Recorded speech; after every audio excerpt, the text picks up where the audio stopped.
Oh my I need God. that woman to Finally. say, you know what? Now that I think about it, it was me in that hotel lobby. Now you could sue him. I would like to sue his ass. It was me. Now that I think about it, that was me in a hotel lobby, whatever state he was in, breastfeeding my non-existent child. Yeah. Ridiculous. Come on. So the memorandum is finally up. So I'm gonna move on to that. They wait for us to get into this. Now they want to release that. Right, exactly. Hang on, let me.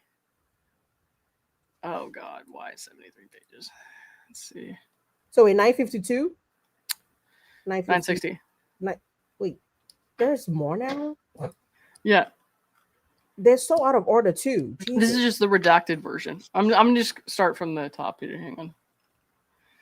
Okay. And I'm gonna try when it gets to like this case stuff, I'm not gonna fucking read that word for word because it's 1:30 in the morning here and it like I have not even started. So Oh, here it is. I'm just finally out. Okay. Blake Lively, an immensely powerful A-list actor, I think they're overselling it a bit, but all right. Agreed to act in a film adaptation of It Ends With Us, a book with themes of sex and domestic violence. During the initial stages of filming, she voiced objections to certain on-the-set behavior she did not like. That behavior, involving no more than miscommunications and awkward comments, falls well below the threshold for any claim of sexual harassment or other legal wrong, especially in the context of collaborating to make essential and provocative sexually charged film. And there were a lot of sex scenes in that film. Yeah. So I don't really know what she was expecting. Regardless, Lively's concerns were heard and fully accommodated. It is undisputed that whatever she claimed to have experienced ceased. Filming continued during all future stages entirely without incident in an environment Lively touted as, and it's redacted, so, including the filming of all intimate scenes involving Lively herself. Even Lively's then lawyer said no formal HR process, let alone litigation, was necessary. Any issues had been successfully resolved. Months went by, but as the film was edited and moved towards its premiere, something else happened. Lively asserted control of the film and took aggressive steps to minimize Justin Baldoni's role. Even though Baldoni had conceived, directed, and co-starred in the film, and it had been produced and co-financed by his production company, Wayfair Studios, Lively took all the credit. She wrote to the Producers Guild of America, and then, again, we can't see that. But at the same time, Lively and her actor husband, Ryan Reynolds, disparaged Baldoni to their famous, high-powered friends in Hollywood and to Baldoni's talent agency, which was WME. As the film's premiere approached, Lively became increasingly hostile. She excluded Baldoni from marketing materials, press, and promotions for the film, snubbed him on social media, urged Sony to eliminate his A Film By credit, which is fucked up, and even tried to exclude him from the premiere. In light of these astounding developments, and not the minor concerns about the on-the-set behavior raised and successfully resolved many months earlier, Baldoni sought the advice of a crisis management public relations firm, as any responsible person in his position would do. And I think that's kind of an important thing to remember, because people are acting like, you know, the Lively side of things are acting like he did something horrible or wrong, when plenty of celebrities will hire like a crisis PR person if they're having problems with a co-star or something like that. Yeah, not just plenty. If you have the money, you already have them on retainer. You don't just go like the people who have the coins already have them on retainer. Well, it sounds like they were connected with Melissa already, but they didn't know Jed. Yeah. But no, Jed's been dismissed from this lawsuit now. So yeah. Right. And you know what, though, while we are speaking on Jed will always be, and I think Bachi keeps saying this, and now like it's part of my process. Mm-hmm. That's how you know she never meant to sue. Because if you claim the smear campaign was happening and Jed was the one who was heading the whole thing, and Jed was the one buying bots and astroturfing and everything, why wasn't his name in your initial disclosures? Like, why wasn't Jed part of your initial complaint? You only added Jed in February. Mm-hmm. After he sue her first? Yes. After he decided he got subpoenaed. Exactly. Yeah, and then so that's how you know she had no plans on doing this. You know what makes me so mad is, and it came up again today. They're like, they want his client list exposed. That could ruin him, and it also exposes a lot of other people. But here's the thing: what have we known about Jed Wallace since he was first introduced? What has been the topic of conversation? That he had different packages that cost different Right. amounts of money because he does different services depending on the client. So a client list and what he did for that list of clients has no bearing whatsoever on what he did for Wayfair. Yeah. There's no reason to dig into these other people because we don't know what package they went for or what they went for him for a period. Yes. And I think that they're kind of treating Jed like a madam. Like he is like, like really. They're like, you want to see a little black book. He's not servicing people in the back room. Like he's not doling out girls to rich men. He is literally providing a service. And now that I say it like that, it sounds bad too. But yeah, tailor-made to the needs of each individual client. Exactly. So it's like not a one size fits all. So it doesn't matter what he did for anybody else. And you know what though? No Blake is mad she didn't hire him first. Blake is mad she's not the one that had the good PR. Because if she was the one that powder bear. Well, it's because Leslie Sloan is a fucking dinosaur. Jesus. Yeah. Sorry. Yeah. No, but she is. I'm not a fan. Who texts their client for the first time in the middle of a crisis? Hey, Ryan, it's Les. That's how you know she's a dinosaur. She thought that shit would work. That's how I usually greet people as well. So. Yeah, that's how I greet people I've never met in my life. And I just got their number while I was in line at Chipotle. You don't text your client of over 100 years who is in the middle of a crisis for the very first time, months into the crisis, like, hey, Ryan, it's Les. See? Your publicist over 100 years texting you for the first time since this whole thing started. I'm sorry, what? Are you not familiar with this number? Like how ridiculous. That's how I know they were definitely talking somewhere else. And then when they realized this shit could go crazy, they were like, let's start texting elsewhere. Every accusation they've made against Wayfair, it's because it's something they themselves have done. Confessions. Y'all think Leslie Sloan, the dinosaur, knows how to use Signal? I don't know. Jesus. This is wild stuff, man. Oh, more things are being released, they're saying. They decided to throw everything at us at once. Oh, I'm sure. But this is the thing we're gonna read first, though, because I don't know. I gotta. Anyways, he wanted to minimize fallout from media coverage of Lively's increasing attempts to alienate him from the film.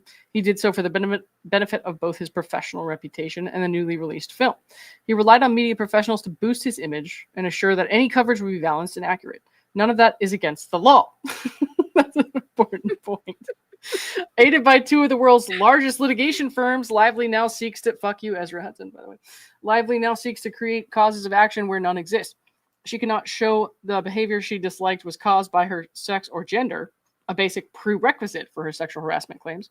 She alleges Baldoni's resort to public relations professionals was retaliation for complaints she had raised.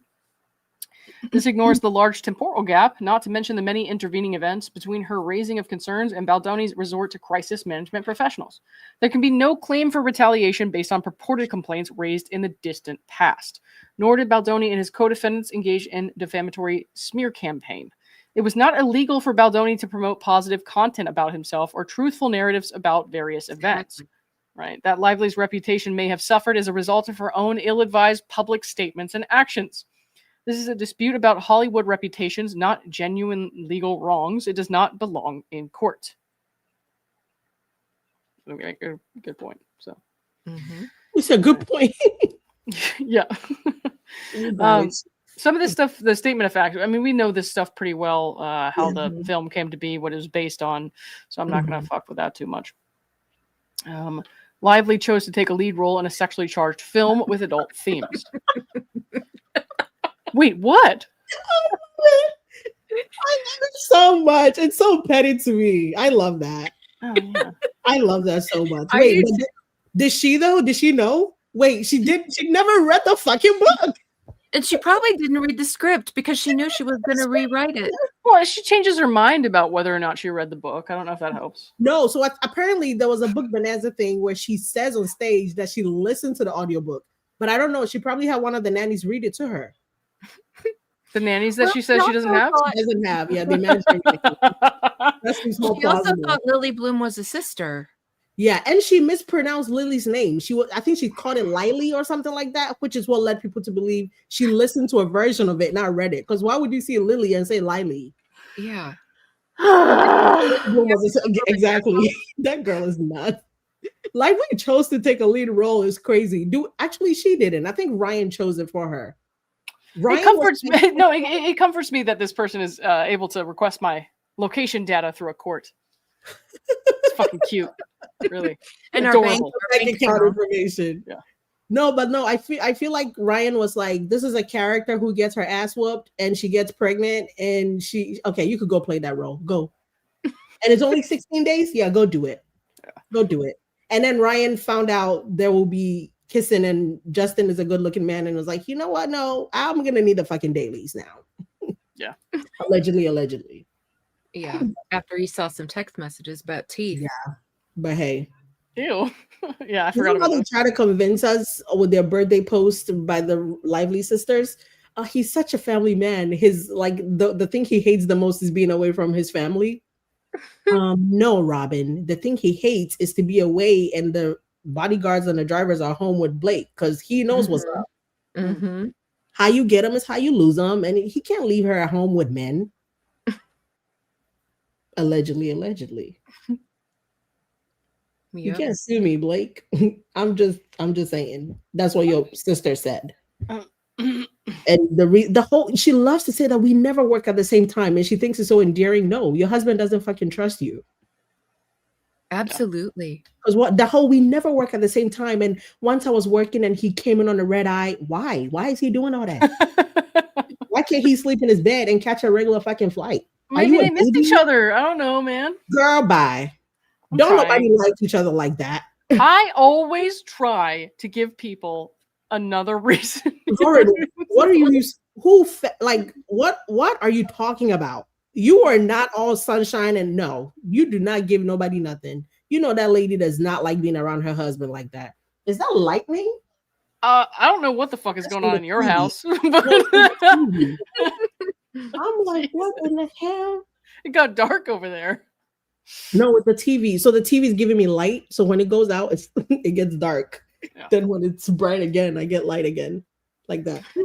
Anyways, okay. Maybe I should just have regular light. Hold on.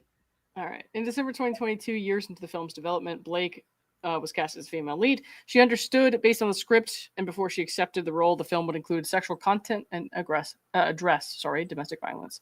Prior to filming, Lively reviewed notes from a female Sony executive stating the audience was expecting something, and then, of course, that's redacted. Lively worked as an independent contractor, but no contract was ever formed. She never signed a contract, that's right. Omar seemed to think that it didn't really matter all that much, but, I don't know. Let's see. There was an offer letter which promised her $1.75 million fee plus various bonuses, but did not contain any terms regarding sexual harassment. The parties, also worked towards a separate long-form agreement to include other material terms. Let's see. It ends with us. Movies Council circulated a draft of the anticipated long-form agreement. The draft stated conditions precedent, including a full execution of the agreement and receipt of an executed document known as an inducement. It also had a merger clause specifying it constituted the entire agreement between the parties, a provision prohibiting special or consequential damages, and certain other standard terms. Okay, I'm not going to read too much more about the contract here. From the outset, Lively sought increased control over the film. Okay. Interesting. Yeah. Oh, this goes directly to her Forbes interview. Although recruited to act in the film, Lively immediately assumed an active role in production and developing the film script.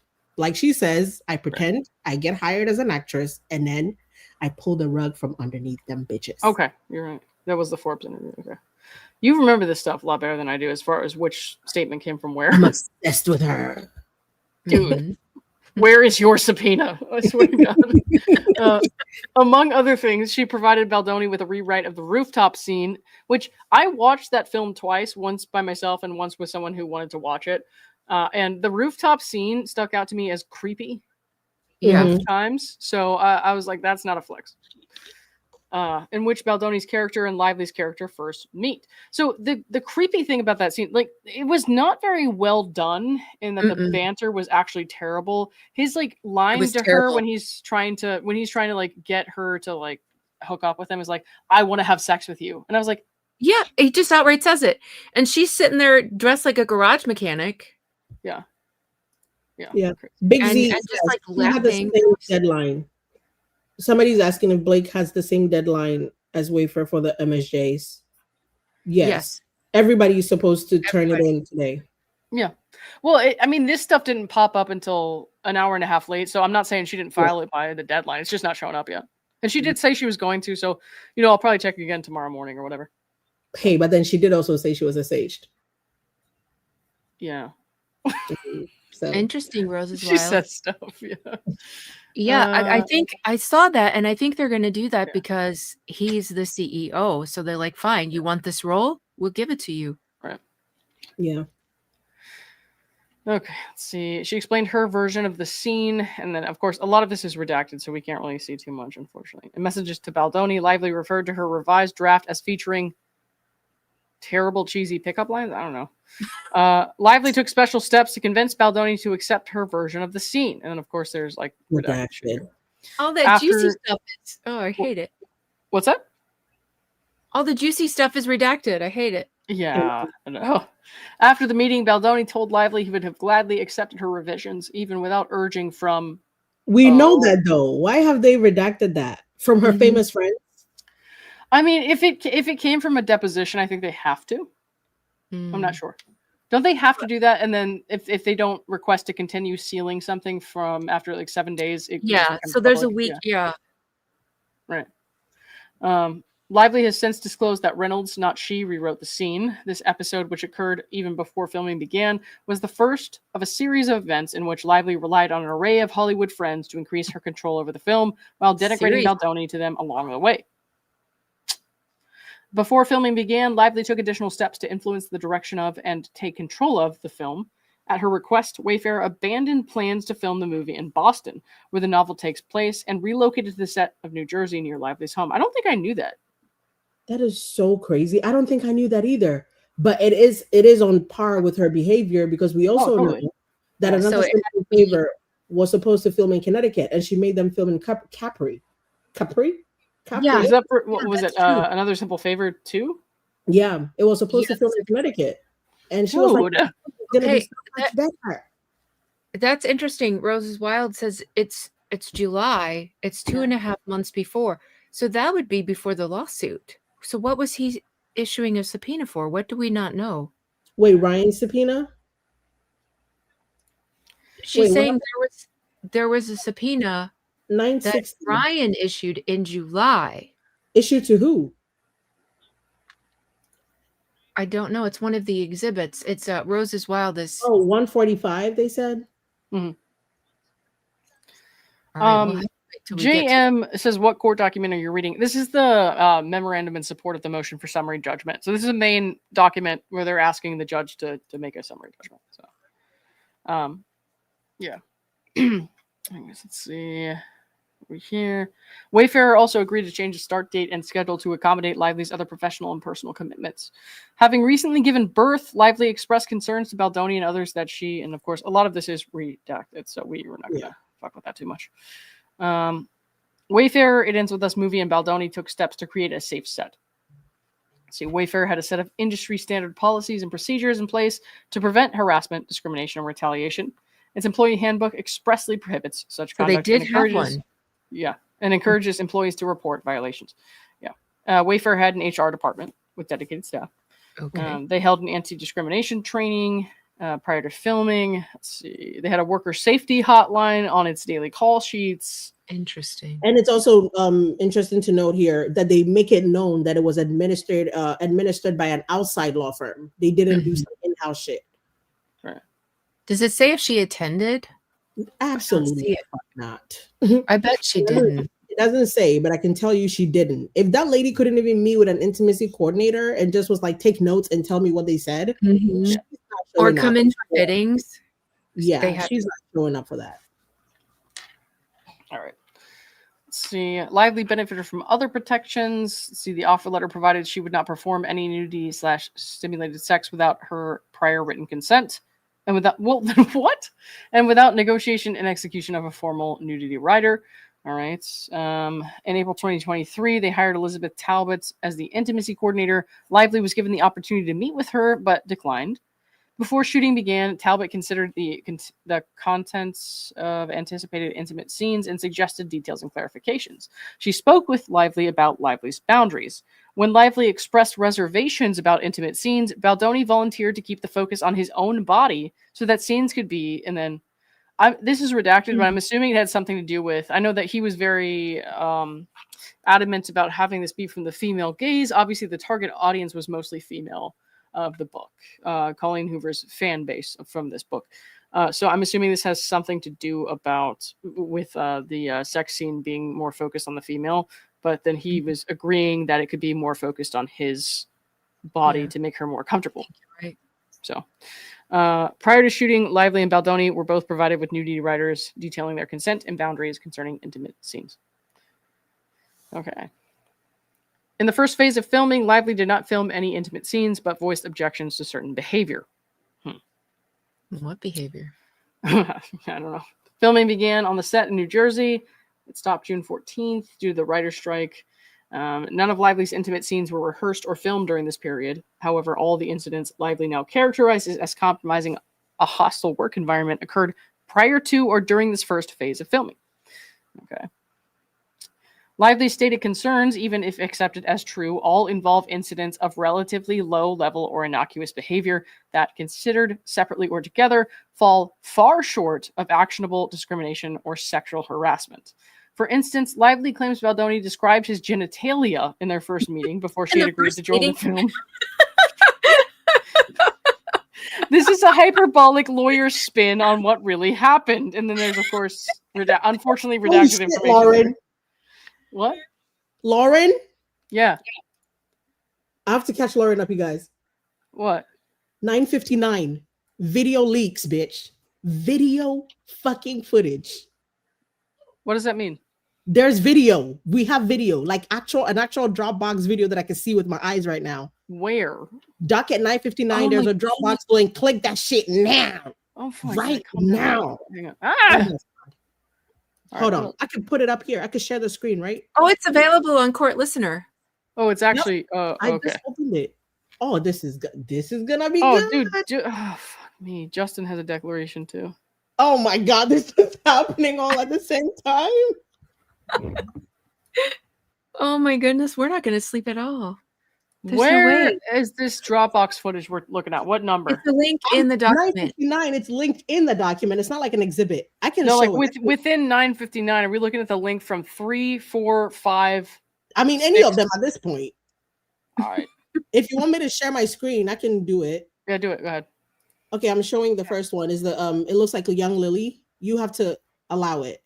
Yeah, I got you. Hang on. I gotta remove my. Holy, this is crazy. Okay. Oh, Blake had no idea this. Oh, it's a whole minute. Play it. Yep. Yes. Total is in Venmo we have 1,000. Are they playing a game? Copy you. Okay. Seems that way. So we are doing the raffle, and in Venmo we have Thanks for the raid, MG. Appreciate it. In cash we have $725. Woo! And the finale pot total is $1,760. Okay. All right. All right. Woo! Do you want to give it a shuffle? Justin, you want to give it a shuffle? Nice shuffle. We want the PAs. Are we see? Yes, we want the PAs to win. That's what we want to win. And this is the moment of truth that we have all been waiting for. Dion, you might want to come closer. Emily, you might want to come closer. Oh, Emily was there? PAs. Oh, PA's won. Let's see the ticket. And it's from Justin! Okay, so congratulations to all the PAs. And the winners. Yeah, she looks like she feels so uncomfortable with her. Guys, can you see her shivering? Lovely. She's so scared. I can see it in her eyes. That's hilarious. Thank you so much. I appreciate you. Thank you. All right, way to go. Thank you. Also, he hugs everybody, not just the women. Right. Look Apparently. at that. He's just nice. You All want me right. to Well, play there's one more more? clips, right? Go ahead. Yeah, there's more. Hold on. Let's go back. Let's go back. I didn't This- realize these were like clickable things. Yeah, you've never clicked them. Like, how do you watch the TikTok videos when they link them? I don't. I just go to bed. What? You just click them. Yeah. I'm not signing up for shit. I'm sorry. No, I'm not signing up for free. No, I don't want it for free either. Wait, someone saw a chest bump? There's a chest bump. I didn't see a chest bump. What is happening? Lauren, If you don't want to sign up, I can always pull it up I'm on my gonna screen. end up signing up just because I'm doofus. Let me just do it because if this is what I got to do to watch the videos, this is what I got to do. They got me. Oh my god, they got me. I'm gonna do it. Like Dilly Dilly Wow. says, I'm a PA. The fact that they were rooting for the PAs to win, usually considered the lowest crew members on set, is proof positive of his amazing heart. Love it. and we can see why Blake is not there that All right, day. that was 104, right? But So she we're would gonna, be like PAs. I'm gonna go to I would- 107 now. Hold on. Oh my. Okay, now they want me to choose a basic. You want me to buy a plan? All right, what are we looking at here? I got it. Don't worry about it. Oh, this is like seems like the restaurant. Let me see if I can turn up the volume a little bit. If I turn up the volume on my computer, I don't know if it's gonna help, but I'm gonna try anyways. Why is she in the floor? She's so extra. Because she's a piece of. never I mind. don't remember a floor scene. I don't remember a floor scene either. I know it seems so ridiculous. It does seem ridiculous. Get up. I can see how it would bother her for people to see her titties. Guys, I cannot hear what she's saying over your banter. Okay. Sorry. It's okay. The chair right there. It's the closest distance. I know it seems so ridiculous. I don't think it seems that ridiculous. The reason they're so sexy is because it's just like naked foot, like. Did she say sexy? But there's no bottom. Mhm. Oh, she's talking about those stupid shoes. It is. It's actually really cool. And I did it before. Well, already then. Can we play that again? I want to hear exactly All right, what she said. one more time. One more time. Can I just sit? Can I just do it? There's a chair right there. It's the closest distance. I know it seems so ridiculous. I don't think it seems that ridiculous. The reason they're so sexy is because it's just like naked foot, like. Mhm. But there's no bottom. So if your phone is hitting wood, it is. It's actually really. Was that Justin that brought something over for her to sit on or somebody else? I don't know, but baby girl is obsessed with her feet. And something about the reason they're so sexy? Oh my god, all these men around It's her. just the just- shape. She's saying It's it's like almost sexy nothing because but there's men around her. barefoot. Right. Barefoot is sexy to her, apparently. I don't know. Let's see what the next one is. But was that Justin or no? I couldn't tell. Whoever Where brought we- that stool over for her to sit on? Let's see. Because Well, I don't want some of remember that him- steak right there, but I don't know about anything else. So. I don't remember him being in that scene. No, he's right there, right? The person right here. That's not him, no? No. Whoever's butt this is. That's not him. No, that's not his butt. No. I don't Someone know else's why. butt, bro. That's another butt. Okay. Oh, I don't have access to this one. Okay, let's see if I can get it. That was the one in number 5. The link in number Okay. 5. Yeah. So I think the first one I clicked was number 3. Yeah. Now it's saying that it didn't work for some reason. It's a fluke. This one is like looks kind of like the same one as before, but that one This will one's not different. show up. I'm not sure. No, this sure is about it. different. The Yeah, one you this just is- opened is different. This looks like one of the same as the first one, but it's not exactly the same. It's not the exact frame, yeah. I got you. I got you. Hopefully, That's the right one.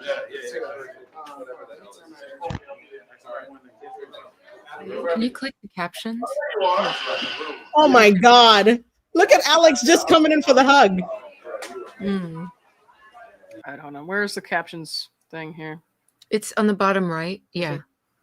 I don't know if it'll work, but we'll find out. No, I got you. I got you. Hopefully, That's the right one.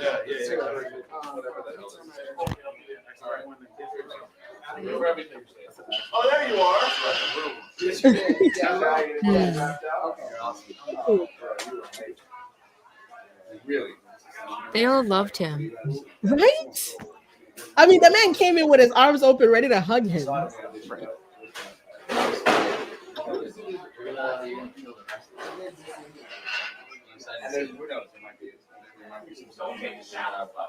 Oh, I think I did. It was in the front. It was a video. I don't see it. We back the right one. Some of these were shots that I just kind of took. All right, that was number 6, and then we got one more here. Hang on, I'll pull it up. 2, 3. M says those smiles are clearly coerced, Your Honor. Oh my God. You can see somebody holding a cane behind them, ready to lash if they don't smile. Jesus. Now, let's see what this last one is. He's in the background here. This is a dance? I think it's where the Oh, that's the bar, the Halloween, the onesies. oh the onesie.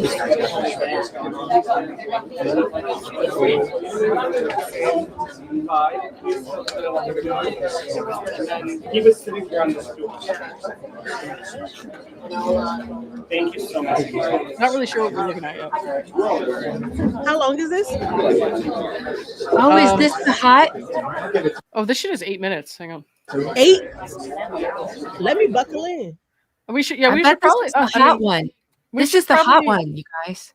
We should probably watch the whole thing. Yeah, we're gonna. Yeah, watch this is the hot comment. Take your I think. take your thing off, because I We- think if this is the no, but We he had can on a find out. black shirt. He had on a black shirt, That's great. but he Oh. could have been directing others in this scene. Let's see. That's right. Ready, everybody? We really should go, please. So again, who's gonna watch everything here? A wall comes in, right? So please make sure that nobody's standing right here, please. Okay. All right, we should go. Ready?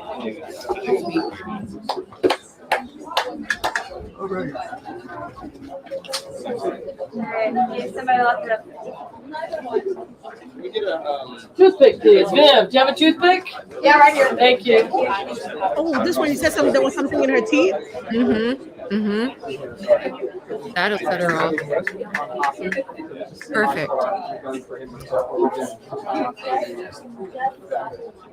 Whatever you do, you're always pantomime talking to one another. You're always saying something, right? About the game. Yeah, I'm going over there. Next to us on.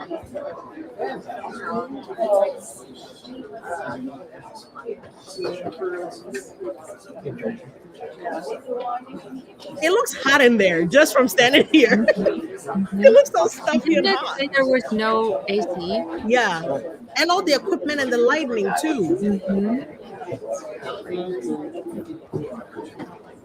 All right, we should go.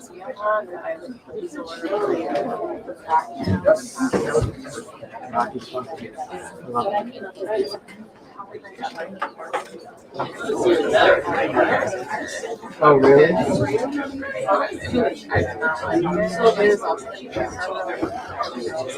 Looks good for you? Oh, so you put you in the second in the boys' league?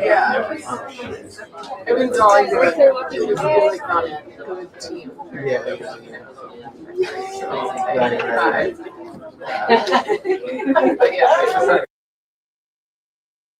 I used to like Looks roll. like Was it ice? It was ice? All right, thank you. Sorry, I just had to pause again because I was muted before, and I want everyone to know how much I hate the camo. Okay. Oh, absolutely. Justin, you good, sir? I'm good. Ready? Here we go. Ready, everyone. High energy. Have fun. That's the most important thing, everybody. You're in the bar. Have fun, right? Two pages.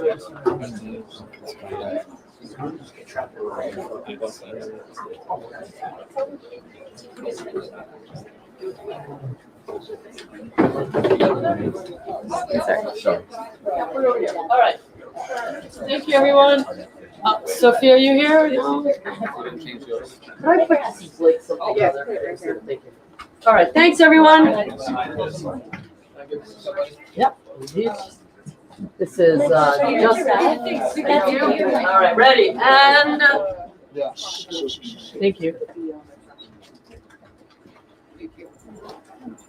Everybody good? What about having Jack?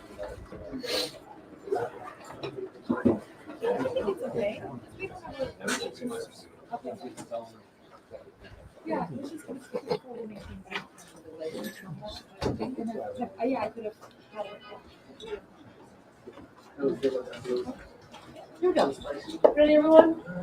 We just have to make it watch very closely. Yes, they will. They're right here. Yeah. We'll make sure that we last look after every take. It's very schmetty in here. All right. I'm sorry. Good, Justin. Good, everyone. Ready? Have fun, and let's roll, please. Rolling. Lily, what are you drinking? Oh, yeah, you're right. And Beamer. And we're talking a little bit louder. Right, and pantomime only for us. Thank you very much. Ready, and background, and action. Lily, what are you drinking? I'll have wine, please. Thank you. Okay. You are not getting one. You're in a onesie. You don't get free wine. Whatever you guys, I'll have whatever you're serving. Those hands. Surprise me. Yeah. There we go. Okay. Water. Did you just say water? I don't know, honey. Yeah, he did. Wait, what? Okay, we were not gonna tell you here, but Stop it. definitely. I'm gonna be a dad! I know. I'm gonna be the mom. Yeah. What? What? I don't know.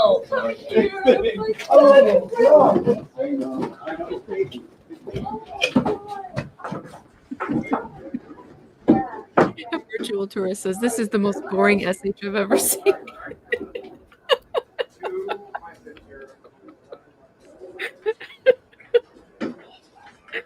I love the chat. Propeller hand.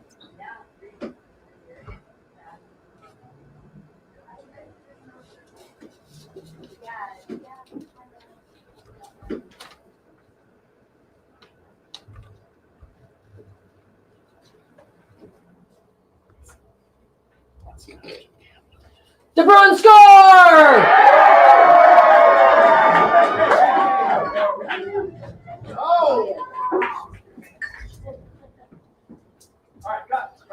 And we cut. All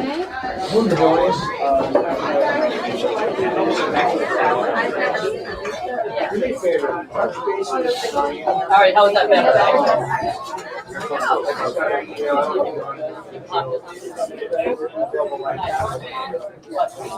I don't know, man. Looks like sexual harassment to me.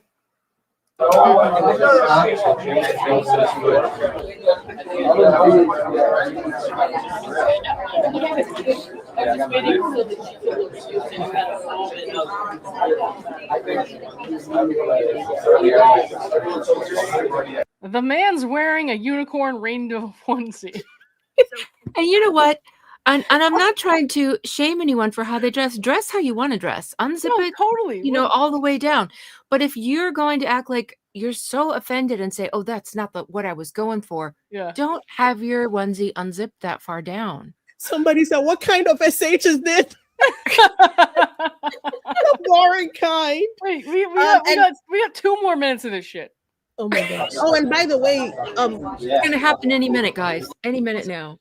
Carol, I was gonna say Carol has been able to upload the other video we couldn't open. It's a hospital one, so we can look at it on our docket updates when we're done.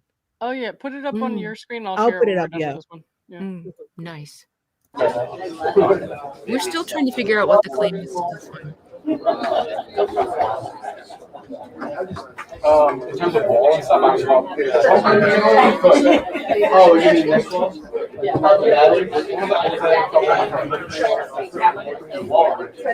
Right, guys. I do that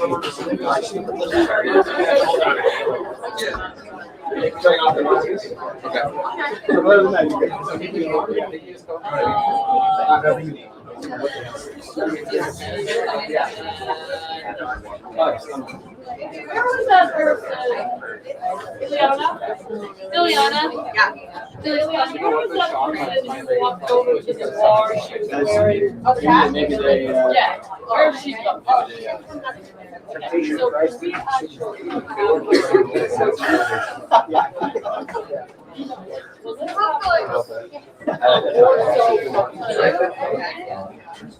Man, Paulina's already done So when he says, okay, I'll have 3 beers and a water, we go just do a nice walk and then go. Oh, well, I do. Yeah, that would be. I know. I just did what she did. I told her you know that.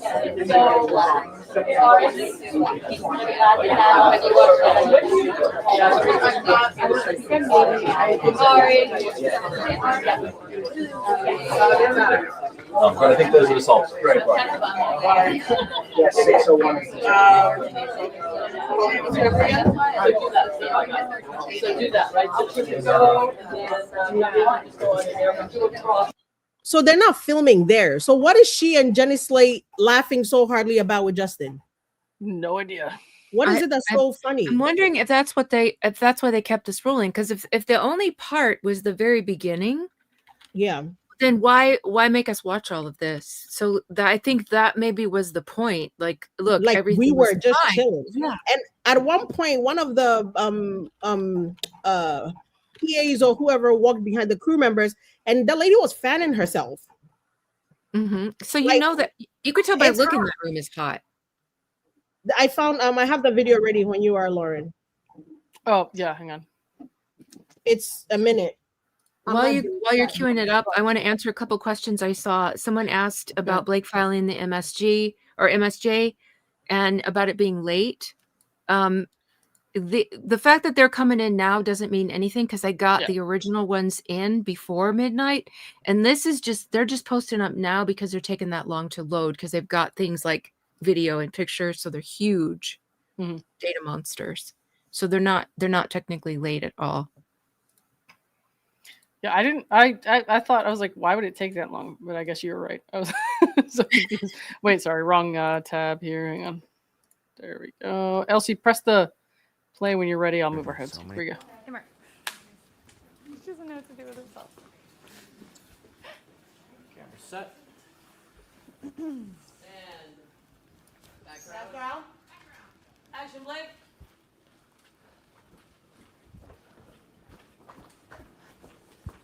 June. I promise you, you have absolutely nothing to be scared of, okay? I've done this surgery so many times, all right? All you gotta do is close your eyes and you're gonna be great, all right? Bye, Emily. I'll see you later. I don't remember seeing this in the movie. It's not in the movie. I'm so sorry. Wait, what are you? Probably in his No, director's cut. Everything okay? Yeah, you forgot this. Wait, what? No, babe, this isn't mine. I know. I happen to love you too. I know this scene. Hold on, Elsie. I don't know if Elsie paused it or if it just paused, but.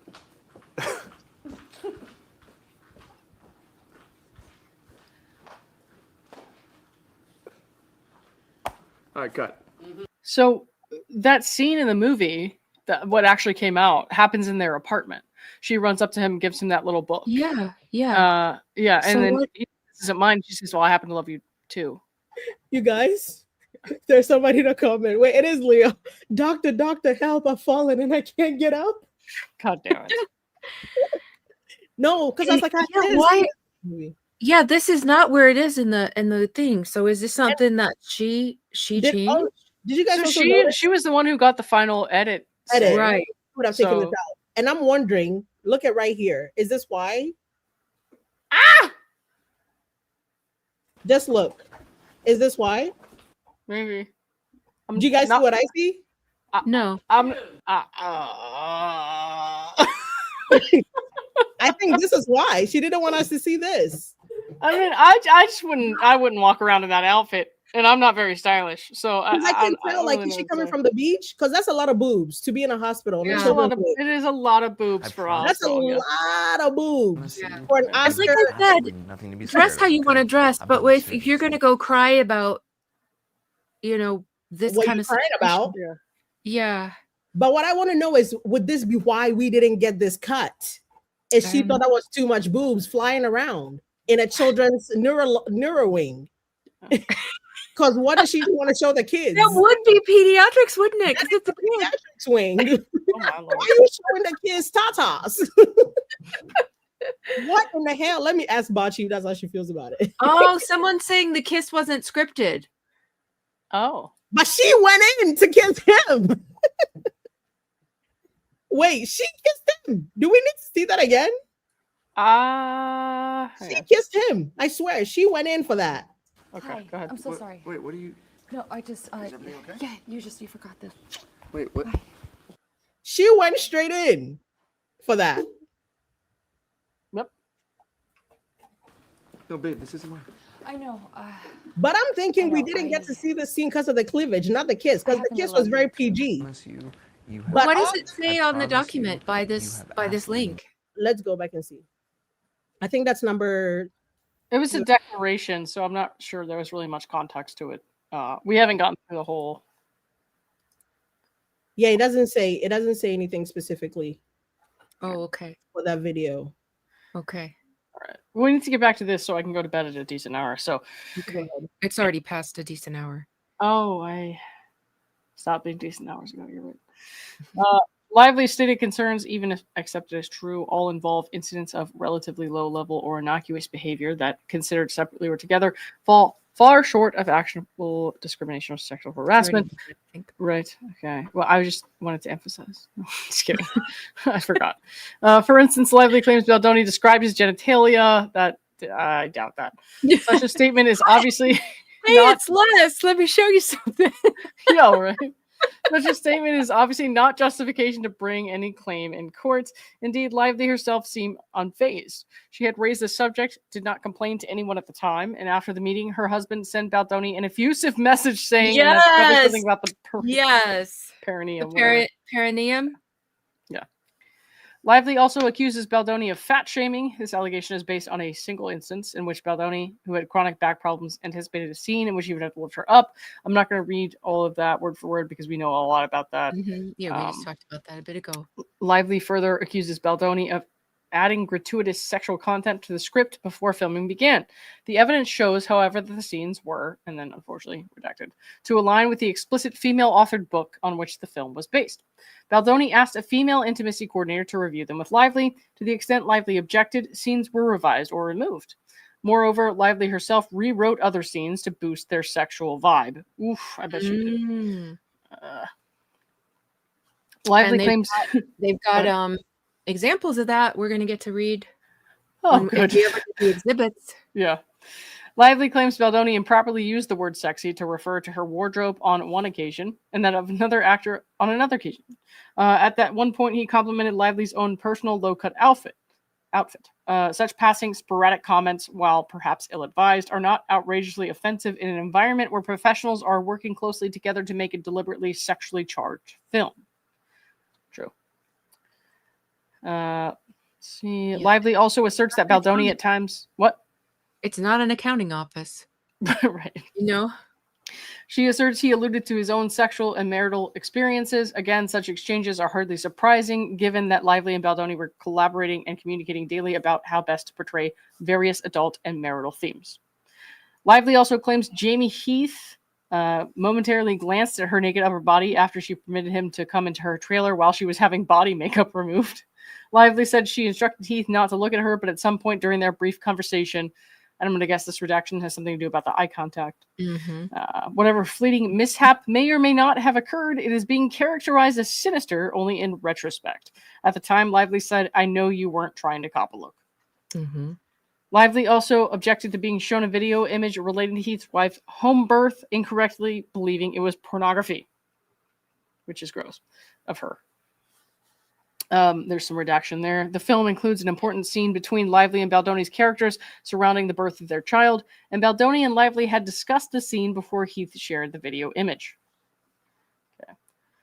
Lively includes an assortment of other objections in her complaint, including that she contracted COVID on set, that after Lively told Baldoni she had never seen pornography, he shared the fact with others. Then at one point, Baldoni shared a personal story about being pushed past his own consent boundaries, an experience he has discussed publicly, including in his published books. Why is that something she's complaining about? Yeah. And that there was too much hugging on set. I mean, we did see all the hugging on set, but still, like some people really like to hug. I like to hug people. I'm a touchy person. Yeah. Yeah. I always hug people when I first see them, or when I leave. Especially if you're close and like working together every hour of every day for I don't know how long. Mhm.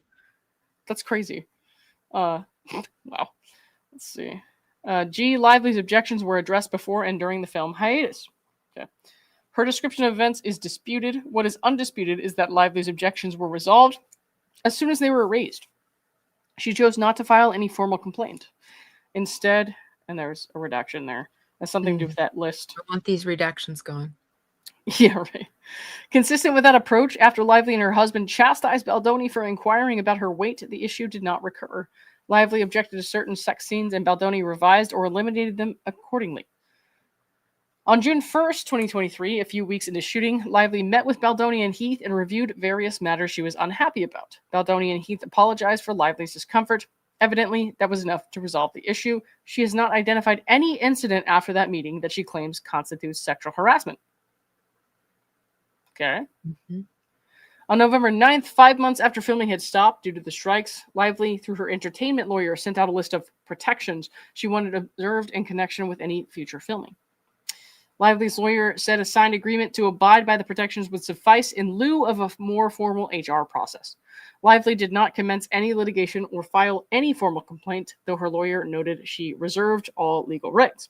The requested protections largely replicated protections that were already in place, such as the use of nudity riders and an intimacy coordinator. Other protections implicated conduct Lively herself had engaged in during the earlier phase of filming, such as improvising kissing in scenes, commenting on her own physical appearance and that of others, and hugging other cast members. Again with the hugging. So that's actually a perfect segue, Lauren. So on 958, the document we just left, Yeah. I was just talking about the scene we were just watching where we were talking about the cleavage and the kiss. They specifically talk about how Lively herself improvised multiple scenes where she improvised multiple kissing. And I'm wondering, did Ryan see that? They went home and Ryan is like, yeah, we're not having all this cleavage and kissing. So we're going to need to reshoot that scene at the apartment where there's no cleavage and or kissing. Yeah. So that makes sense why that scene never ended up anywhere. But the hugging, guys, the hugging is an issue. I was muted because I was cracking up, Elsie. Oh wait, but you were muted the whole time laughing. Yeah, so I was dying. Oh my god, this is so chaotic. But it's not our fault. We decided to drop like 100. Wait, how many? 100,000 hours of footage on us. Yeah, right. Yeah. Oh my god. That's gonna have to be one of my video names, and I'm already thinking of the thumbnail. Cleavage and kiss. Cleavage. Wait, is it the cleavage channel shadow ban, dude? I'm definitely doing a video on the cleavage, and Stu, I might join her in a thumbnail. Oh my god. Jesus Christ. In the pediatric wing with kids. What were you trying to show them? Jesus. And I think she had that the patient, the baby's name was called was Emily. She's like, how dare you name a patient or an actress after your wife? I can't have that. Jesus. Okay, here's the dead father thing. I was so curious about that. I guess. Oh, you just pulled up on that? On January 4th, for 4th. Wow, my words are escaping me because it's almost 3. Lively had a production meeting against or at her apartment. I cannot fucking read right now. Lively read a list of grievances from her phone that included, in addition to incidents discussed above, a demand that Baldoni not speak to her dead father, mention his own religious beliefs, or have private multi-hour meetings in Lively's trailer with Mr. Baldoni crying.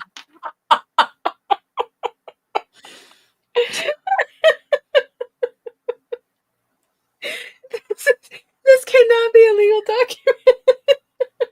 That paragraph is so bizarre. Lively also demanded notice of COVID exposures on set, which is the only reasonable thing she put forth at that time. On or about January 19th, Heath, acting on behalf of It Ends With Us movie, signed the protections as incorporated into a rider to the unsigned ALA between It Ends With Us movie and Blagel Inc.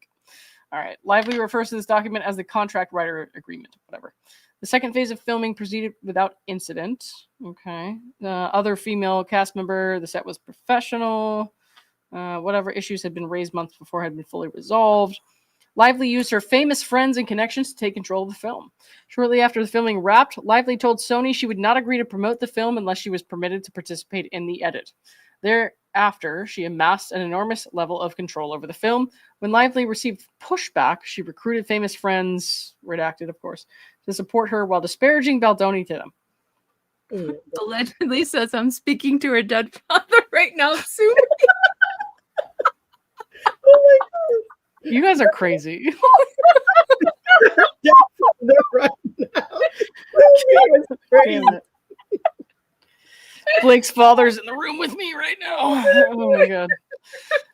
Lively also insisted on changes to the film's credits and removing Baldoni's film by credits. Okay, this is all pretty much redacted, so I'm not going to do too much. Yeah, we already know this information too.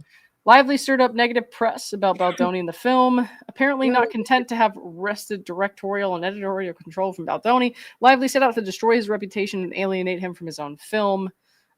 Her famous husband, who's her husband? No, I'm just kidding. Unfollowed Baldoni on social media, encouraging the press and fans to suspect a feud. Right. Unsurprisingly, the press took notice, but Lively wanted more. Blah, blah, blah. We know this. Ultimately, Baldoni was allowed to attend so long as he left the red carpet before Lively arrived, waited in a basement while she and her famous friends were photographed, and then watched the film in a separate theater. That was fucked up. And there was huge. And I'm talking to her dead father right now. Jesus Christ. Don't get me going again. I'm gonna get an asthma flare. Lauren is never having guests up here again. Lauren is just so fucking tired, man. Okay. Anyways, Baldoni and Wayfarer hired a crisis management team. We know about this, so I'm not going to read through too much of this. Let's see. Immediately after the premiere, numerous outlets published stories about the feud. This was in part prompted, and that has something to do with Leslie or Stephanie, I'm sure. Baldoni's PR team, led by Abel, Nathan, and Tag, distributed positive information and stories about Baldoni and worked to mitigate or minimize negative ones. Standard operating procedure for PR professionals, right?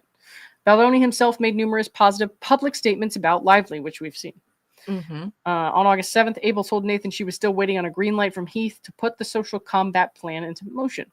On August 9th, Wayfarer engaged Street Relations, Jed Wallace's firm, to monitor social media concerning Lively, Baldoni in the film. That's not that controversial. So, all right, let's see. Lively suffered backlash, is L.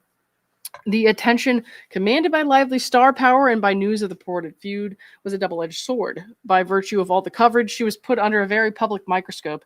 In August 2024, she experienced a massive outpouring of negative sentiment, but the undisputed evidence shows Lively's own missteps were a significant driver of that response.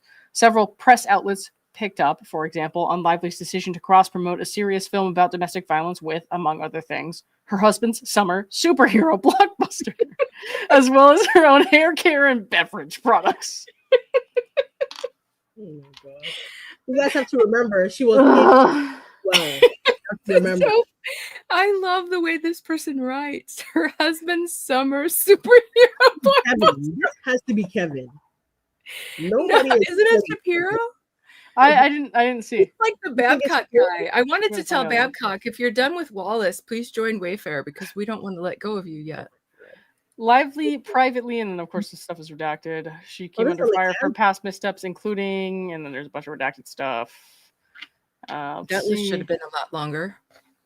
So she does not dispute that any of these events actually occurred. Well, she can't. They're on video. She merely insinuates that defendants had a role in bringing them to light. They were already out there on video. They weren't in storage somewhere. Where does she think they came from? In storage is funny. Lauren, wait, did you take a gummy? No, dude. I have to work in 5 hours. Oh, no. Do you need to stop? No. We're going to finish this. Oh, I'm far too deep in this shit. We're going to finish this shit, okay? Oh, God. Oh, God. Okay. The evidence does not support her headline claims. After months of scorched earth discovery, I mean, I was a part of that, just saying. Backed up by a pounding drumbeat of almost daily motions to compel. Oh my God. This stupid bitch. You guys. It's like everyone on the internet, show me your bank accounts. You must have been paid. There's no other way you could hate me. Lively has been unable to identify.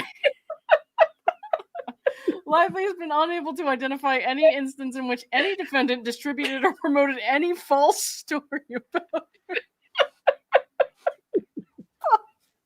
Okay, fine. I'll read. You guys, I'll read. Since they're laughing, I'll read so everybody can go to bed. Even after subpoenaing dozens of you mute yourself. Oh my God, get it together. I'm gonna go off the screen. Both of you mute yourself. I'll read. Now, Lauren, pull my document up so I can actually scroll through because you are a shit show. You're a shit show right now. Jesus Christ. You guys, these are the adults who are in charge of you. This bitch asked for my location data. Fine, I'll pick up. Her interrogatory response summarizing the evidence. I'm trying to be. Where has Lauren been? Where has Lauren been for the last 2 years? And she suddenly decided to start talking about me. Can you guys hear me? I'm trying to be the adult. I can hear you, bitch.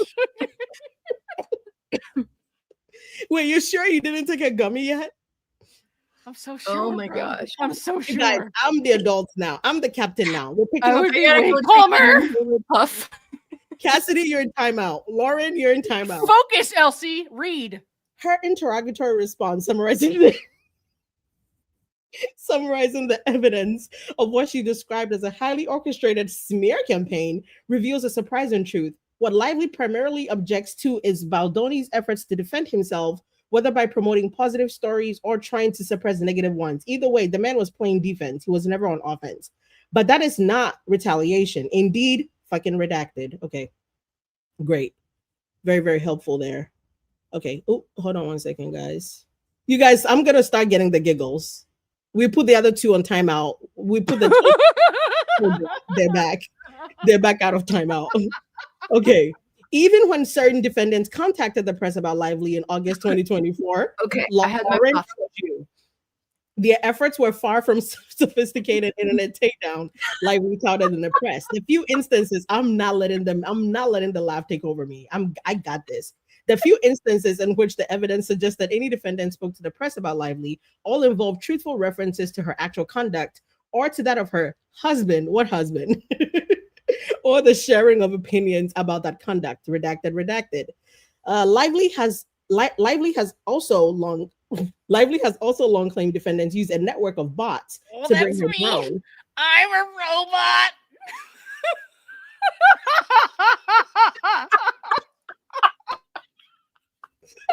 Hear ye, who said that? Hear ye, are you little fairy red monster? Can you like try to stay on task here? What is your problem? With Elmo too.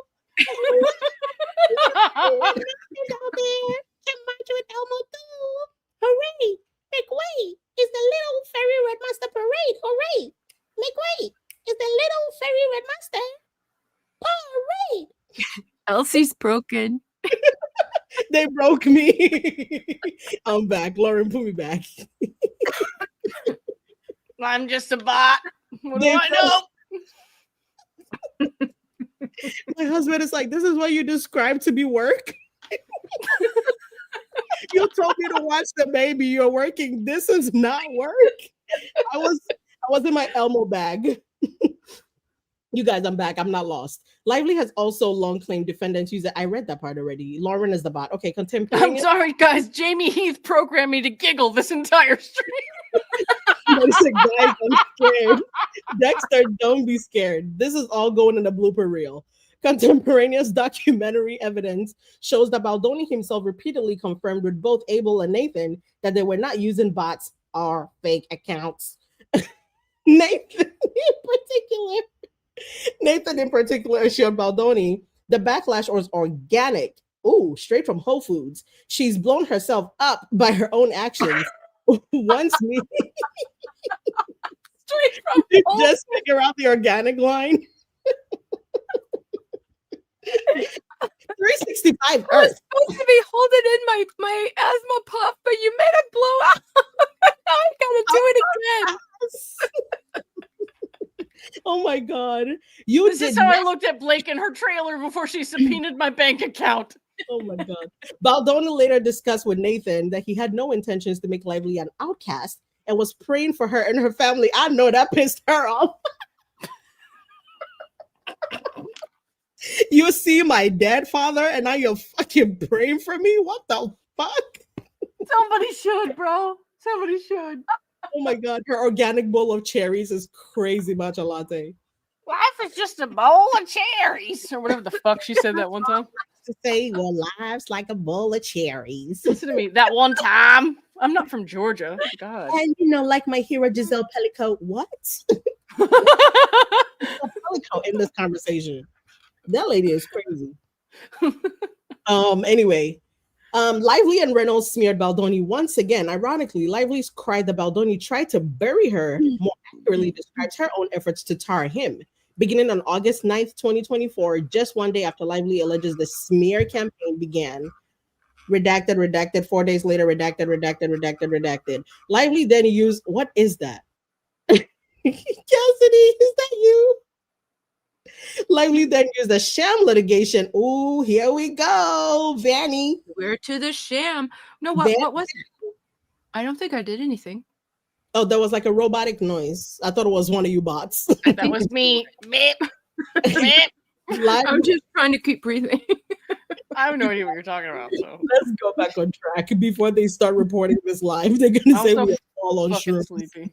Oh my God. Oh my God, I got it. I'm awake. Lively No.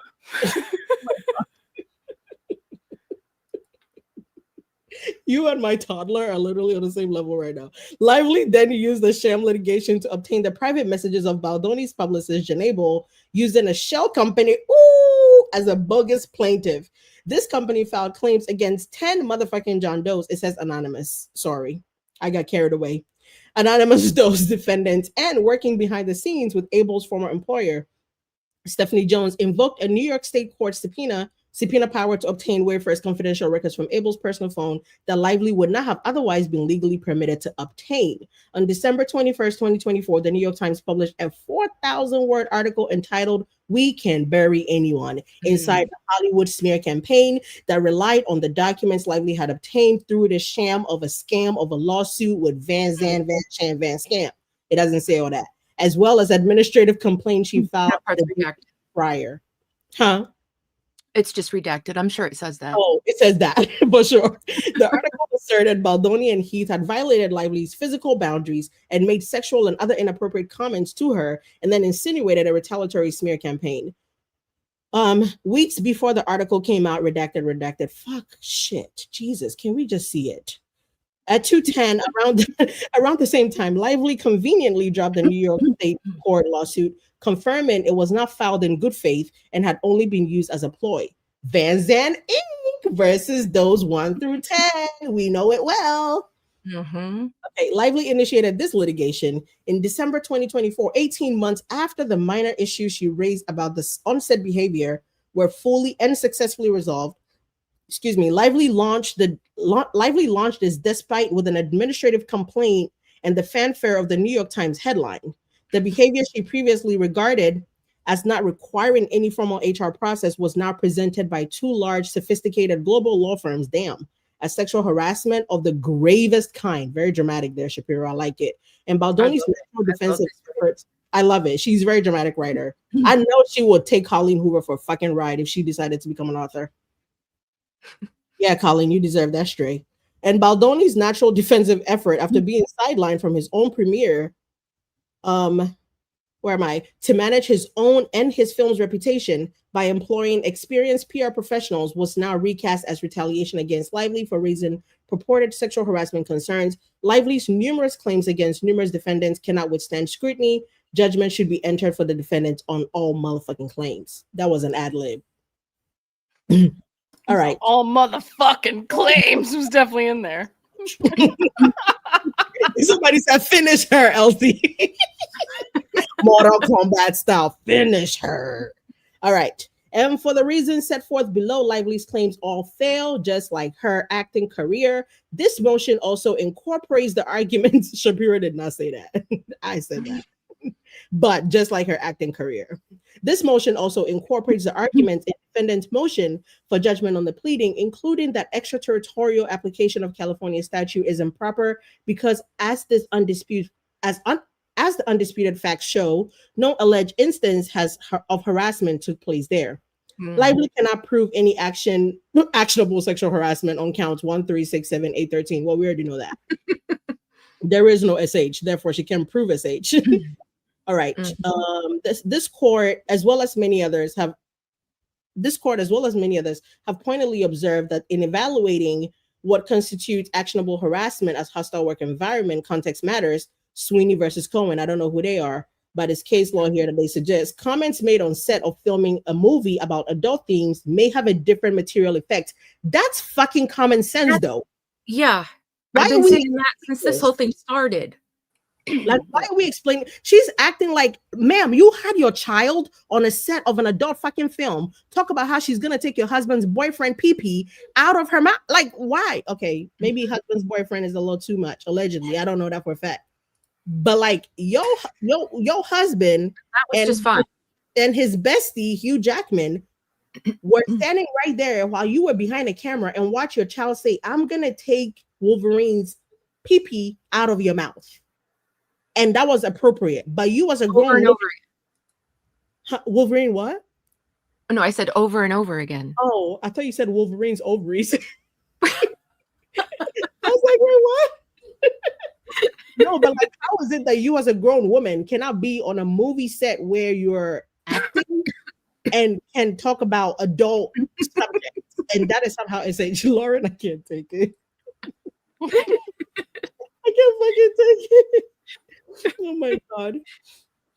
Okay. All right. So Lively knowingly took on a lead role. Well, they used that as a PowerPoint earlier. Lively knowingly took on a lead role in a provocative sexually charged film based on a book famous for its intense intimate scenes. But you know what? If I was her, I would really say I never read the book, so I didn't know what I was getting myself into, and that would save her a lot. She could just say that honestly, because how did you not know this movie was going to require you to be sexy? And it was going to be provocative sexually. Lively knowingly took on a lead role in a provocative sexually charged film based on a book famous for its intense, intimate scenes. When viewed in context, no reasonable juror could find that the handful of comments or miscommunications Lively has mustered amounts to sexual harassment. I feel like we're belaboring the point. Isn't this common sense by now? Like, don't we all know this? Well, I don't know if Judge Simon knows it. Oh,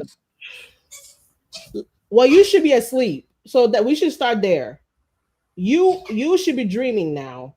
I'm so sleepy. Oh my god. Okay. I laughed so much and I'm tired. Lively cannot prove severe and pervasive harassment. Then we get into the whole FIHA thing. That's a lot of case law. I'm not doing all of that. No, we're doing the Lauren 90 method now. All right, we're gonna skip some shit. Okay. All right, here.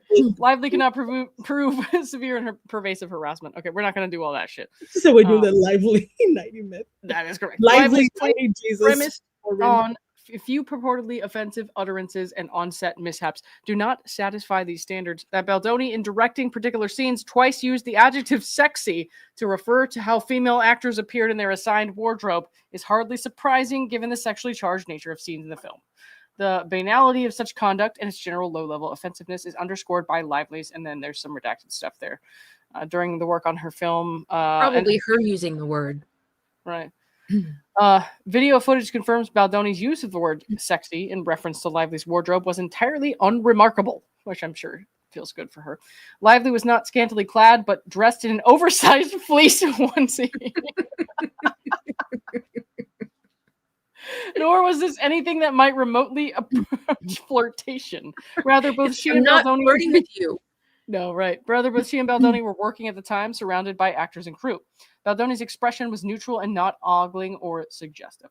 On top of that, Baldoni apologized if his remark was inappropriate, and Lively responded by saying, "All good." Even in routine office settings, such conduct is not actionable.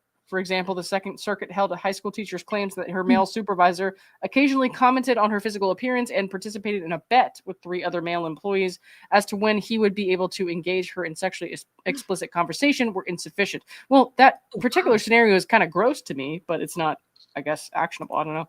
Yeah, when you actually read the law about what it takes, it's a little bit shocking. Right. It's like, was this written in the 80s? Like, what? Why was this okay? Yeah. Lively's other complaints are equally deficient when viewed in context. It would be one thing if Lively and Baldoni were 2 insurance executives reviewing actuarial figures in their onesies on a spreadsheet, and out of nowhere, Baldoni alluded to his marital or sexual experiences or to a prior pornography addiction. It is quite another thing here because Lively and Baldoni were discussing these issues in the context of creating intimate scenes and adult themes in the film they were making together. Lively always had complete control in approving any additions to the script concerning intimacy, as well as access to a female intimacy coordinator. Okay. Lively's complaint that Baldoni inquired about her weight similarly falls short, and I feel like I've heard about this to death, and it's very stupid, so I'm going to move past it. It's obvious that he didn't really do anything wrong there. Okay. Lively was not targeted on the basis of her gender, right? To sustain a sexual harassment claim, Lively must show that the offending conduct was motivated by her gender, that she was treated a certain way because she was a woman.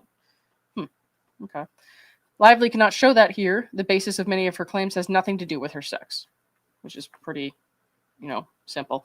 The undisputed evidence, including video footage, shows both men and women being hugged. So I guess that's some of what we watched. So she was saying there was too much hugging on the set, but both the men and the women were being hugged. Mm-hmm.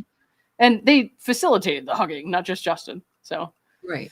Baldoni spoke with Lively about topics like sexuality, consent, and pornography, not motivated by her gender, but because she was his co-lead and collaborator in the film exploring adult themes. Right. I thought you wanted to be more involved in the film. Like, right. Okay. Against the backdrop of a film devoted to achieving a certain sexy aesthetic, a project Lively embraced in advance, it is impossible to see occasional sporadic references to sexuality as specifically directed towards either gender. Nor do the 2 alleged instances involving Heath reflect any gender motivation or animus. Yeah, that's a no-brainer. Lively was shown a fragment of a video depicting family members and a newborn child, not because she was a woman, but because she had acted in an important birth-related scene in the film, right? And then as far as the trailer thing, it's like, what does that have to do with? She was in a state of undress, sure, but even crediting her account, there is no evidence Heath entered her trailer or did anything else for some untoward sexual reason. I know you weren't trying to cop a look. Once again, she was like very adamant about that. So Lively relies on the fallacious assumption that any unwelcome reference to sex or sexuality is gender discrimination. That is not the law. Okay. And I'm going to skim over, like I said, the case law stuff. So defendants completely remediated any allegedly offensive behavior. Lively is also unable to show pervasive harassment because any concern she raised, whether justified or not, was promptly addressed and rectified. Indeed, when filming resumed after Lively had raised a set of requests or protections, it proceeded without issue or incident. Right? We know a lot about that, so I'm not going to go over all this word for word here. It's difficult to see how such relatively minor alleged transgressions, all indisputably nipped in the bud while production continued, can support the massive litigation Lively has brought here. Right? I will respect whatever. Because that's part of the law. If they deal with it, that's a big part of it. Yeah. Hey, Lauren, somebody gave you a shout out. Lauren in Timeout never changed cult leader. You were never living down the cult leader allegations. Dude, I just like sit in my house and don't talk to people most of the time. So the cult leader thing was kind of insane. But I can't. Maybe you're holding cult meetings in your house. Is what it is, bro. I don't invite people to my house. So it's like a cult of me and my dog, but that's fine. No, but like maybe it's like a super secretive one, like Freemason type shit. Like if the cult is like the goal of the cult is to like stay away from people, for sure. Yeah, for sure. Your Honor, I'm part of the cult. This is good. They're gonna clip this. Lively cannot prove any actionable retaliation. So that counts 2, 4, 5, 6, 7, 9, and 12. She did not experience any actionable adverse action. To sustain a retaliation claim, she must prove, among other things, that she suffered an adverse action. And I mean, not just she has also proved Justin had power. Like the whole adverse thing, you have to say, oh, they put my dressing room next to the toilet, or they didn't let me come. Like you had all the power, ma'am, down to removing the man's name. And you have the PGA credit You to got prove it. everything. Right. But then again, I always say Blake can't read, so she probably doesn't know what adverse action means. She just had her lawyers throw shit together. Mhm. Jesus. Yeah. Lively did not suffer any employment-related adverse action. No aspect of her employment changed for the worse after she presented her list of required Exactly. protections. So that's pretty She simple. wasn't fired. She didn't lose money. Yep. Nothing. They didn't treat you badly on the set. They didn't make you start wearing hobo clothes. Those were your choice. Mhm. You were your own adverse goddamn reaction. Oh my goodness. The only proven publicity efforts were reasonable defensive measures, which I think we've talked about that to death as well. So I'm not going to go through too much here, but it's neither against the law nor retaliatory for Baldoni to put out positive press about himself or attempt to mitigate or suppress any negative stories that may arise. That is classic PR activity. Nor is pointing journalists to pre-existing negative coverage of Lively actionable. Here, Lively has been unable to identify any instance in which any defendant provided false information about Lively to any member of the press or to any social media influencer. So it's not like they were making stuff up. It was like, oh, good. Right. At worst, they said, look at what she actually fucking did. You know And what I mean? look at how Ryan got his motion or got his motion to dismiss granted. Yeah. One of the defenses was if it's true, and the judge said he believed it to be true, and so he dismissed it. Lively cannot prove any protected activity was the but-for cause of the alleged smear campaign. Her retaliation claims also fail for the separate and independent reason that she cannot provide any temporal or causal proximity between defendants' alleged publicity efforts and the list of protections she presented many months before. To establish a causal link, she must prove the retaliation was a but-for clause of the employer's adverse action. It's not enough that retaliation was a substantial or motivating factor. Rather, she has to prove that the negative publicity campaign would not have happened absent a desire to retaliate against her for her complaints. She cannot do so here. Yeah. There's no temporal proximity. Yeah. Okay. Temporal proximity. Lively cannot prove proximate cause. Okay. Lively was an independent contractor, not an employee. And I don't know a lot about this stuff. This is something we're going to have to ask like Omar or somebody. That was actors are like contractors or employees, or they loan themselves out. Yeah. Okay. And I think that's a way to kind of like run around with money, if you will. Go ahead. That law does not apply to independent contractors. It has to be an employee. Yeah. And I did a whole thing about why she's considered a contractor. She's a contractor. Yeah. And when they treat themselves as contractors or like a company loaned them out, whatever happens becomes the liability of the company. Right. So that's why Blake is loaned out by Blakeo Inc. Yes. So if anything happens at the end of the day, Blakeo Inc. is responsible, not Blake. Okay. So it's like a whole thing. It's very Hollywoody.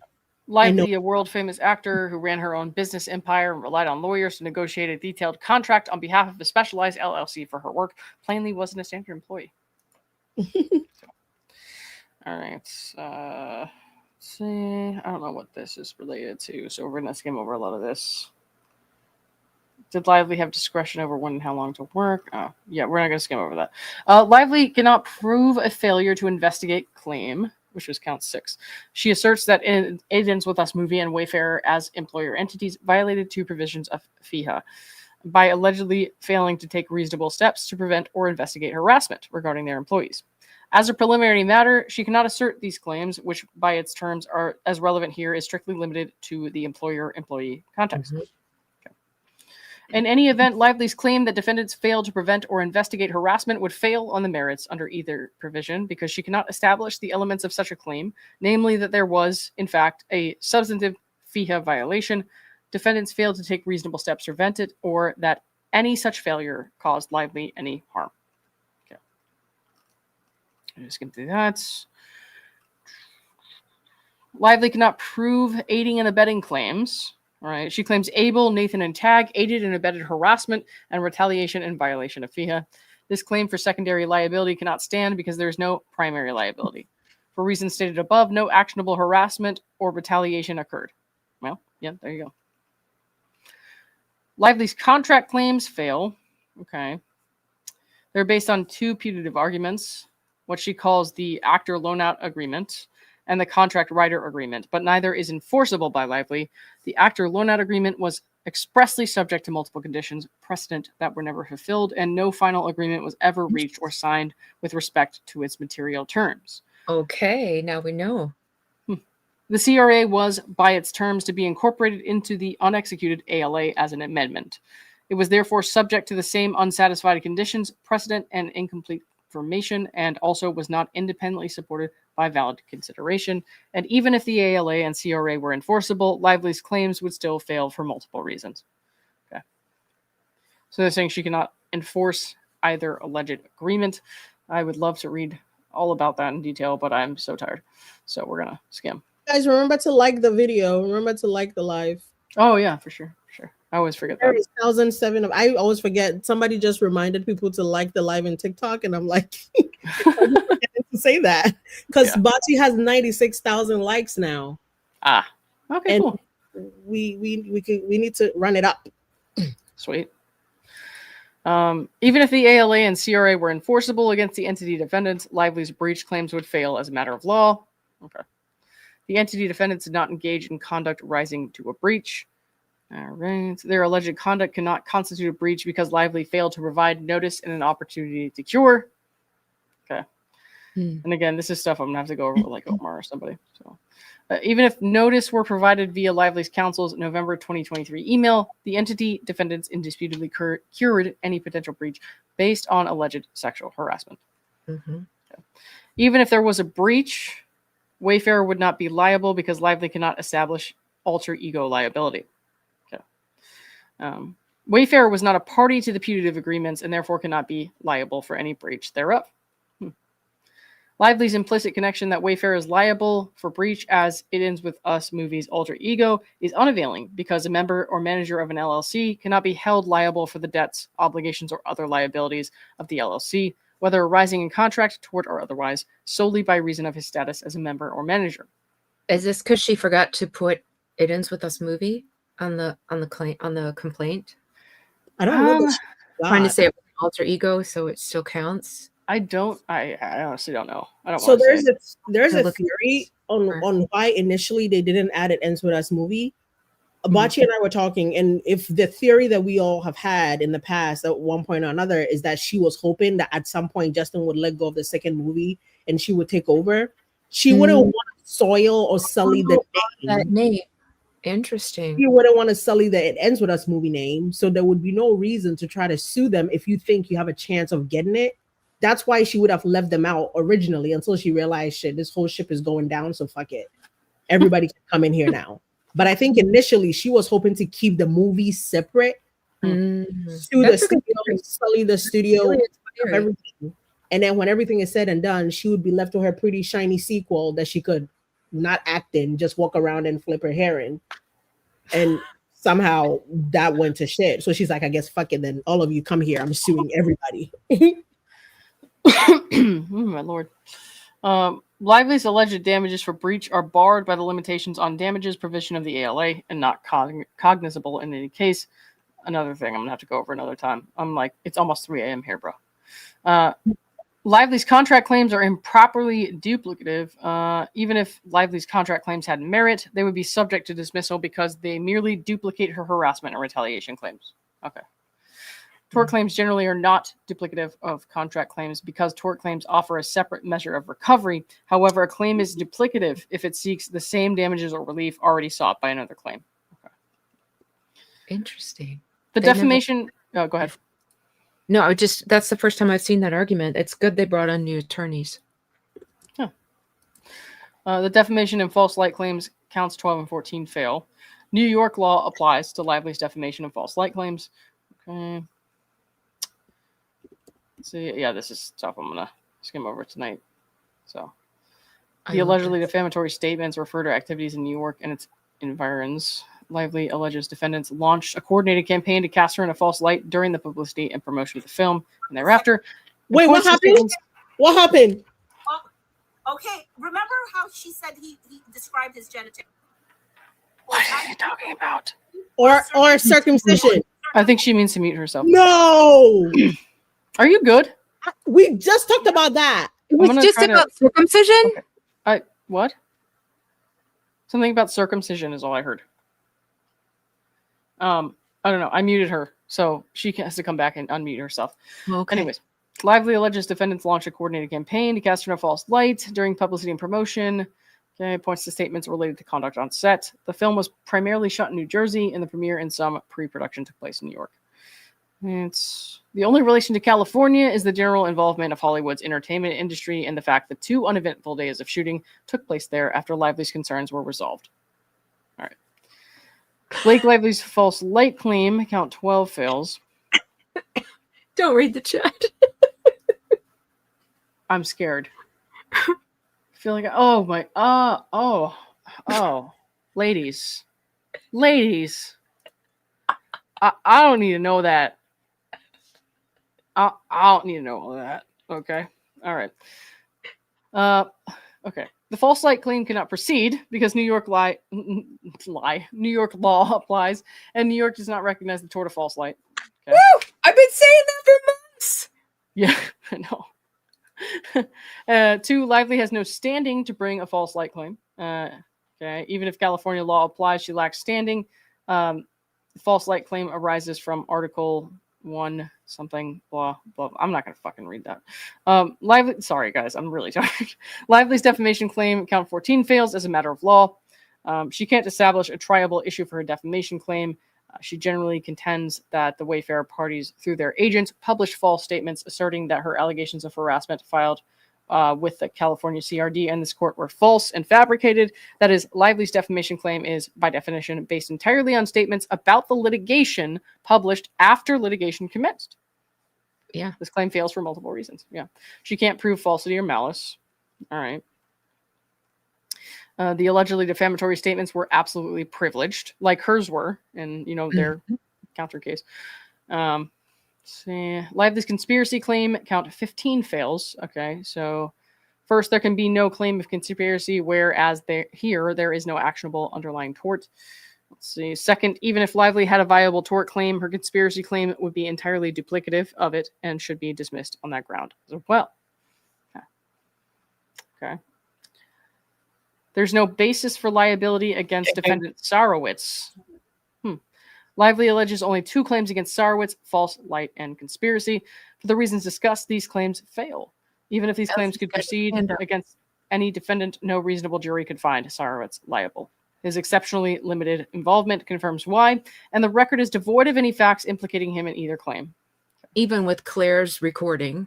Right. That recording was so bad. T. I got T. Okay.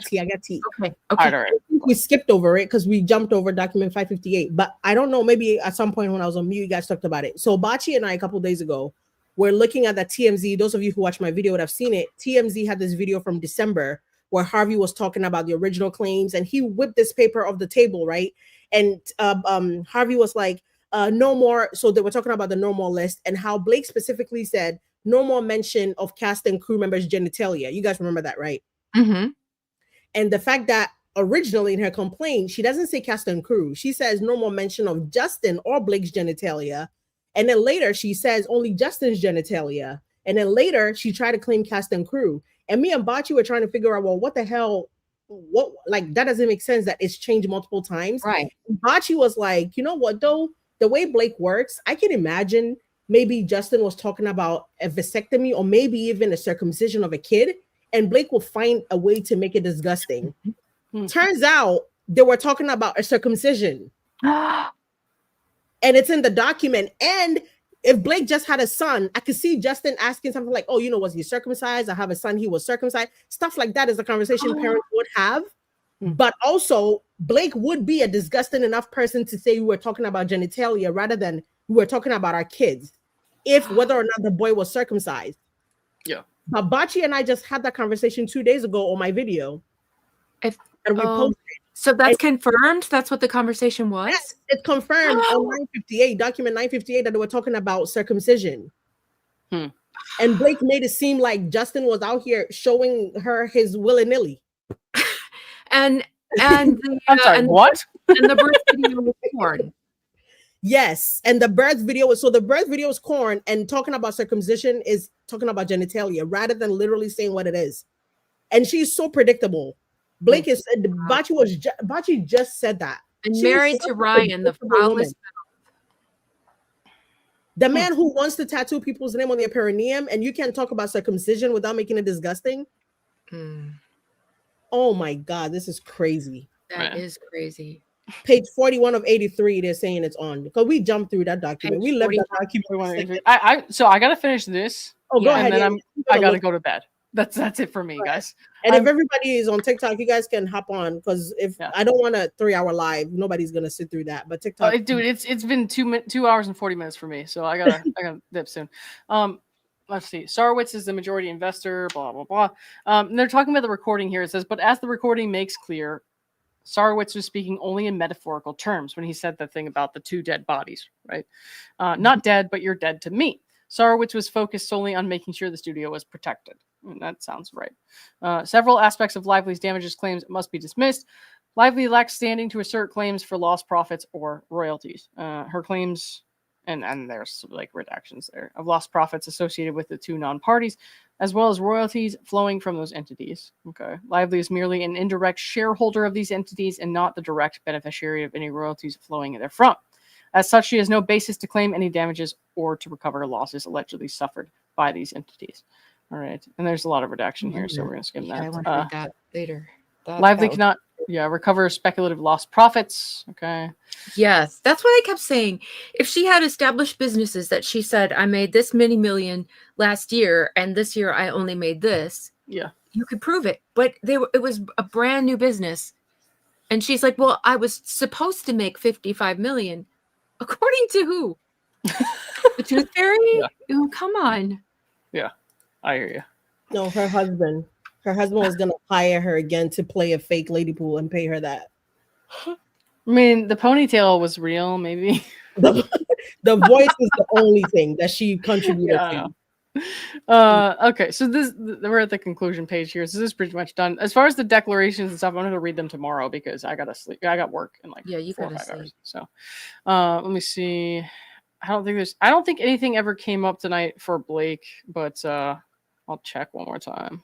And there should have been at least a letter, like no matter how big the memorandum was. Yeah.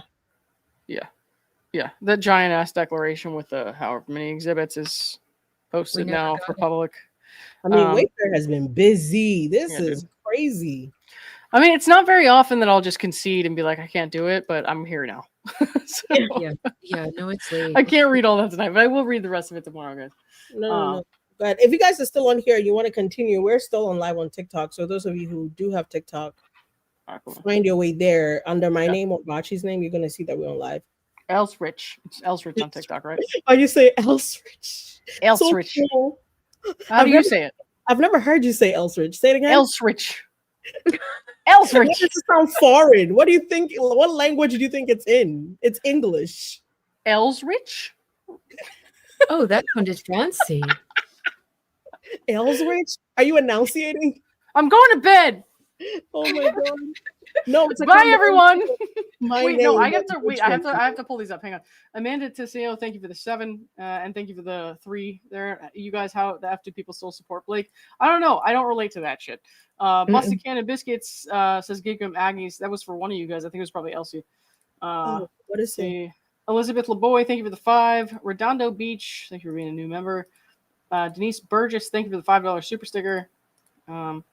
Big CO Music, thank you for the 20 super sticker. And Kamal, thank you for the 20 super sticker. I appreciate you. KP, thank you for the $20. Blake is known to publicly pump in public. Yep. And she's an advocate for breastfeeding and pumping in public. She's such an adult. All of that is true.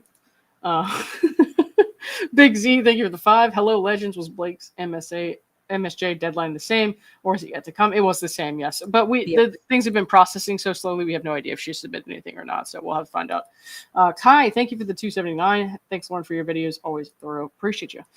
Big Z, thank you again for the $5. Doc numbers 961 and 62 are showing up on Court Listener, but no info yet. Could it be Blake's MSJ coming up soon? Also, 961 and 62 are probably the declarations. Yeah. And JT, I'm not sure who this was for because it just shows a link. It's one of you guys. Oh, it's Cassidy. That's when I yours. was taking my asthma puffs. Yeah. You guys almost killed me. Loving the three of you gals on. This is the best entertaining shit show I've seen in a long time. And I'm here for it. Breathe, Cassidy, puff, puff. Okay. There you go. All right, now I gotta go. Goodbye, everyone. I'm ending the stream Good night, abruptly. Lauren. Good night, chat. Thank you for laughing with us. Bye.